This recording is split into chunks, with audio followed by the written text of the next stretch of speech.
දානයක් දීම තුළින් පිනක් වැඩි වීම තුළින් පුතේ තමාගේ ආයුෂ වර්ණයේ සැපේ බලය වැඩි වෙනවා. තේරෙනවද?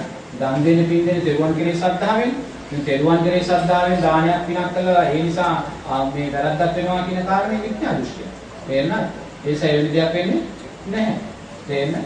ඉතින් ඒ දරුවා ඒ විදිහට ඉපදෙන්නේ නැත්තේ අම්මාගේ තියෙනා වූ අකුසල විපාකයක් නිසා. තේරෙනවද? ඒ දරුවාගේ අකුසල විපාකයක් අම්මාගේ අකුසල විපාකයක්. ඉතින් එවැනි අකුසල විපාක තියෙනවා කියලා දැනගත්තාම අපි තවතව පින් කරලා අපේ ජීවිත කුසලෙන් පුරව ගන්න. තේරෙනවද? ඉතින් එහෙම පුරව ගන්න තීත්‍ය අපිට කවුරු කියනවා පින් කරන්න එපා, පින් දෙන්න එපා කියලා කිව්වොත් ඒක මිත්‍යා දෘෂ්ටියකට වැටෙනවා. තේරෙනවද? ඒ නිසා ඒ දේවා හේතුඵල ධර්ම. තේරෙනවද? මේ හේතුඵල ධර්මයන් අනුව ගල්පොල අපි දකින්න. මන්ද බුද්ධික භාවය හුඟා දුරට ලබන්නේ ඔය ජෝතිෂ මෝහයේ ජීවිතේ වඩ නැහැ. තේරෙනවද? යමෙක් මෝහයේ මේ ජීවිතය තුලද වඩනවා නම් එයාට මන්ද බුද්ධික ජීවිත ලැබෙනවා. ඒක හොඳට දැනගන්න. තේරෙනවද? දැන් අපි දන්න ස්වාමීන් වහන්සේ නමක් හිටියා. උන්වහන්සේ කැලේ ජීවත් වුණා. කැලේ ජීවත් වුණා උන්වහන්සේ තනියම තමයි ජීවත් වුනේ. උන්වහන්සේ පහුගිය අවුරුදු 30 විතර කාලේ මොකද කරලා තියෙන්නේ? යంత్ర මන්ත්‍ර ගුරුකම්. ඒ ලෝකයේ උදෙසා ඒව තමයි යා කරලා තියෙන්නේ. ඉතින් ගොඩාක් අය ගුරු බැහැරි නම් එයාලට ඇවිල්ලා මේවා කරගෙන යනවා. ඉතින් මේ හාමුදුරුවෝ අපවත් වෙනවා. මේ ස්වාමීන් වහන්සේ අපවත් වෙලා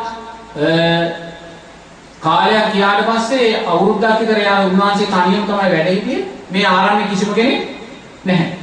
හාමුදුරුවෝ කෙනෙක් ගියාට ඉන්න බැහැ. තේරෙනවද? මොකක් හරි හේතුව නිසා දවස් දෙකකින් තුනේ යන්න. මොකක් හරි බය වීමක්. අපි දන්න ස්වාමීන් වහන්සේ කෙනෙක් කොහොම හරි මේකේ ගිහිල්ලා නැවතිලා තියෙනවා. ඒතකොට නැවතිලා උන්වහන්සේ සමාධියෙන් පසු වෙනකොට උන්වහන්සේට දෙවෙනි දවසේ උන්වහන්සේට ඉස්සරහට බොහොම රෞද්‍ර ප්‍රේතෙක් වෙනවා. තේරුණාද? ඉතින් මේ වඳුරු මූණක් තියෙන, දිග දත් තියෙන රෞද්‍ර ප්‍රේතෙක් උන්වහන්සේ ඉස්සරහට ඇවිල්ලා වේගෙන් ධම්මිටි කරනවා. දැන් උන්වහන්සේට ඇහෙනවලු කට ගාලා ධම්මිටි කරනවා. ඒ කියන්නේ යාගේ විරෝධය තමයි යා ප්‍රකාශ කරන්නේ. ඒතකොට යා ඒ කට ගාලා ධම්මිටි කරනකොට ස්වාමීන් වහන්සේට බියක් සකස් වෙන්නේ. එයා සමාධිය තුලින් සමාධියේ තියෙන එක්තරා ලක්ෂණයක් තමයි බිය සකස් වෙන්නේ. පංච නීවරණ යටපත් වෙනවා. එතකොට මේ ස්වාමීන් වහන්සේ කියලා තියෙනවා පුතේ ඔබ කරගත්තා වූ අකුසල මදිවලට මේ තව අකුසල කරගන්න කියලා. ඉතින් මෙයා ඊට පස්සේ නොපෙනී කියලා තියෙනවා. ආයෙමත් දවස් කිහිපයකට පස්සේ දැන් ස්වාමීන් වහන්සේ ඒවල හිතලා තියෙනවා මේ නම් අර මැරිච්ච ස්වාමීන් වහන්සේම වෙන්න ඕන කියලා. ඒ නිසා අනුකම්පාව නිසා මේ ස්වාමීන් වහන්සේ දිගින් දිගටම පින් දීලා තියෙනවා. තේරුණාද? හවස වන්දනා කරනකොට ඒකට අර ස්වාමීන් වහන්සේ අරමුණු කරගෙන පින් දීලා තියෙනවා. ඊට පස්සේ ඊළඟ සතියේ වගේ ආයෙමත් අර පෙරේතයා දර්ශනේ. නමුත් ඒ ප්‍රේතයා ඉස්සෙල්ලා වගේ ධම්මිටි කමෙන් රෞද්‍ර ස්වභාවයෙන් නෙමෙයි දර්ශනය වෙලා තියෙන්නේ.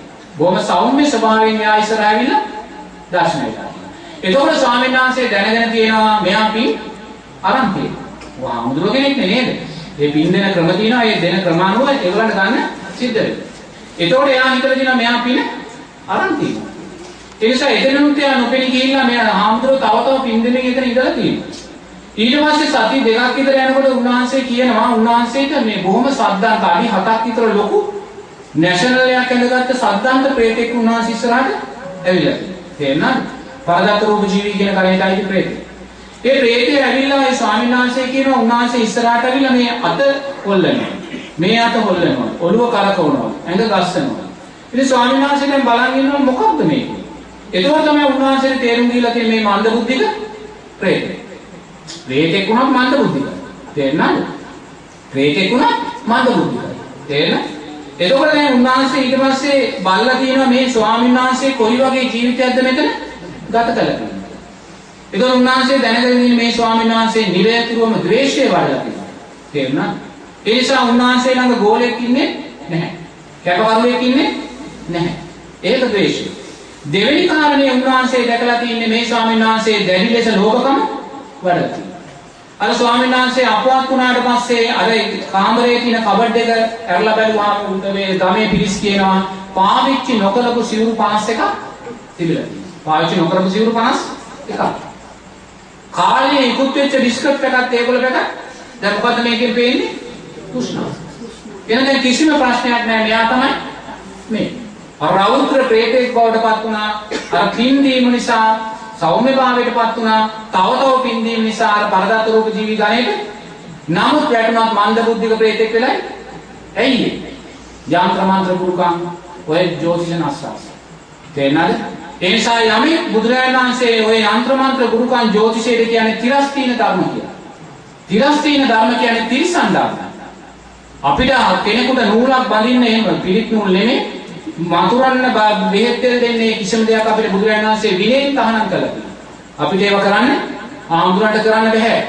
ඒවා තිරිසන් ධර්ම කියලා බුදුරජාණන් වහන්සේ බැහැර කළා. ඒතකොට මේ තිරිසන් ධර්ම කරපු නිසා අර ස්වාමීන් වහන්සේ අවසානයේ මන්ද බුද්ධික ප්‍රේත ස්වභාවයකට වැටුණා. තේරෙනවද? ඒ නිසා අපේ ජීවිතේ මොනම ප්‍රශ්නයක් මතුණා. අපි මෙන්න මේ මෝහය කියන කාරණේ තුලට යන්න මේවා පස්සේ යන්න අපි තෙරුවන් කෙරෙහි ශ්‍රද්ධාවෙන් බැහැර වෙනවා. අනේ සීල උදවලටමයි යන්නේ. තෙරුවන් කෙරෙහි ශ්‍රද්ධාව මරාගෙනයි අපි යంత్ర මන්ත්‍ර ගුරුකම් ඔය කොටි වින අධිමුණියන් වලට අපි යන්නේ. ඒ නිසා ඒවා යෑම නිසා මොකද වෙන්නේ? අවසානයේ අපි ඊළඟ ජීවිතේ මන්ද බුද්ධික භාවයට මොකද අපි මෝහයෙන් වටන්නේ. බුදුරජාණන් වහන්සේ කියන්නේ සංස්කාරයන්ගේ ස්වභාවය. මගේ ජීවිතේ ප්‍රශ්නයක් එනවා නම් මගේ ජීවිතේට අපලයක් කියලා දෙයක් එනවා නම් ඒ මොකක්ද? පෙර අකුසලය. මං කළා වූ දේ මට ලැබෙන්නේ. තේරෙනවද? ඒක මං කළා වූ දෙයක් මං විපාක දෙනකොට මං ගිහිල්ලා කොහේ හරි පඳුරක් බැඳලා වැඩක් නැහැ. කොහේ හරි දෙවි කෙනෙකුට පූජාවට්ටියක් කියලා වැඩක් නැහැ. එහෙම තියනවා නම් ඒක හොඳම පඳුර බඳින්න තැන මේ අපේ අතේ පඳුර.